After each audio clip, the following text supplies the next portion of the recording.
sampai di segmen terakhir di Market Review dan terima kasih juga untuk Anda yang masih bergabung bersama kami. Dan kita masih berbincang bersama dengan Bapak Erlangga Ksatria, Direktur Utama PT Imago Mulia Persada Tbk. Pak Erlangga, kita lanjutkan kembali, Pak.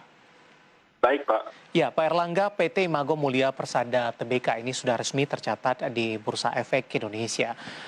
Kenapa PT Imago Mulia Persada Tbk memilih untuk mencatatkan diri di Bursa Efek Indonesia, Pak Erlangga? Paling pertama, kami ingin menjalankan good corporate governance, Pak. Karena komoditas atau kolateral terpenting kami adalah kepercayaan.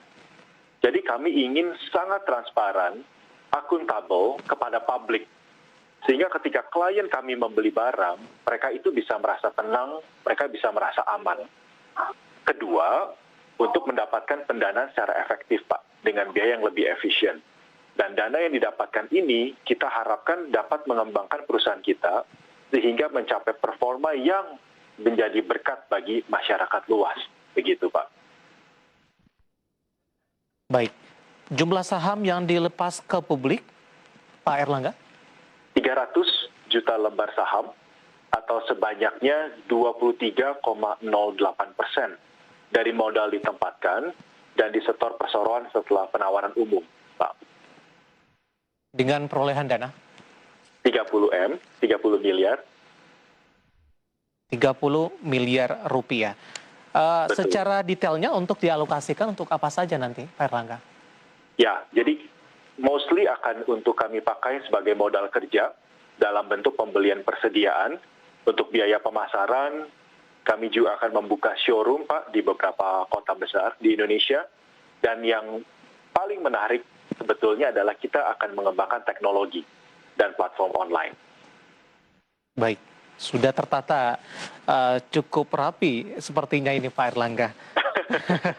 Modal kerja untuk persediaan, showroom, kemudian juga untuk pengembangan teknologi. Modal kerja persediaan lebih ke arah untuk bahan baku atau seperti apa Pak Erlangga? Ya, jadi paling penting bagi kami, Pak, itu adalah quick win. Ya, menang secara cepat. Jadi skala itu menjadi hal yang sangat penting dan harus, Pak. Jadi kita akan menyediakan inventory, ya, lalu kemudian pembukaan beberapa showroom, lalu kemudian ini yang akan menjadi hal yang paling kita fokuskan pertama-tamanya. Bahan baku utama Pak Erlangga, apakah furniturnya lebih dominan dari kayu begitu, atau mungkin ada bahan-bahan lain? Oh ya. Kita mix, Pak, karena sekarang ini desain itu semakin sophisticated. Iya. Jadi banyak sekali upholstered goods, ya, dari kulit, kain, metal. Jadi banyak sekali bahan-bahan yang mungkin masyarakat boleh semakin tahu ya, bahwa furniture itu bukan hanya kayu saja, Pak. Tapi dari kaca ada juga, bronze, metal. Jadi keindahan ini yang kita mau sampaikan. Ya, lewat desain yang dikeluarkan tadi juga disebutkan menyasar pasar dari domestik kemudian juga melakukan ekspor, Pak Erlangga? Ya, kami sekarang fokus kepada lokal, Pak. Jadi kami mau jago kandang dulu begitu ya. Tapi kami berharap, Pak, kalau didoakan oleh masyarakat, satu hari kita betul-betul akan realisasikan apa itu namanya global player, Pak. Baik, dari sisi segmen ini, konsumen seperti apa yang disasar oleh Imago Mulia Persada? Kami memang sekarang secara sektor harga, orang-orang mengatakan kami sebagai premium ya, Pak, ya. Tetapi bagi kami yang paling penting itu adalah desain antusias, Pak.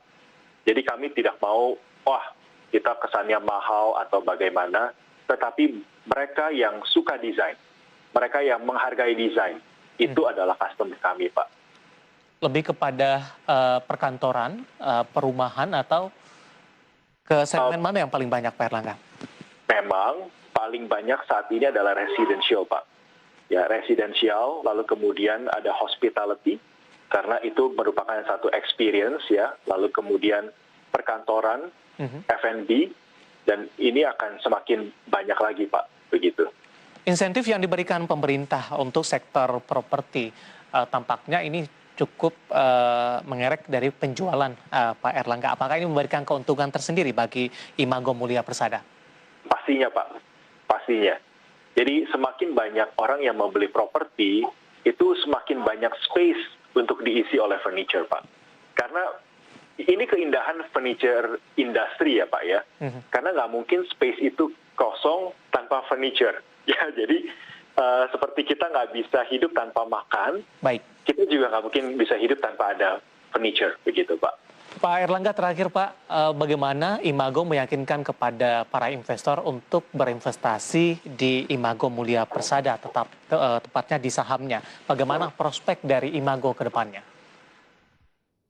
Indonesia pasar terlalu besar, Pak. Jadi bukan sangat besar lagi, terlalu besar. Kita belum bicara kepada pasar global.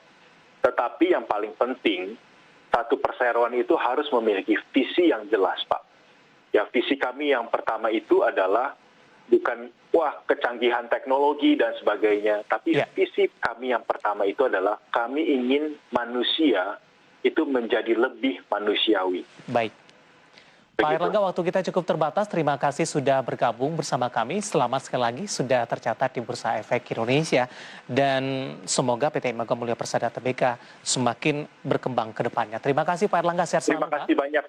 Sehat selalu, Pak. Terima kasih banyak. Ada Bapak Erlangga Ksatria, Direktur Utama PT Imago Mulia Persada Tbk. Dan perbincangan tadi mengakhiri kebersamaan kita di Market Review kali ini. Akhirnya saya David San Oval dan seluruh kerabat kerja petugas mengucapkan terima kasih.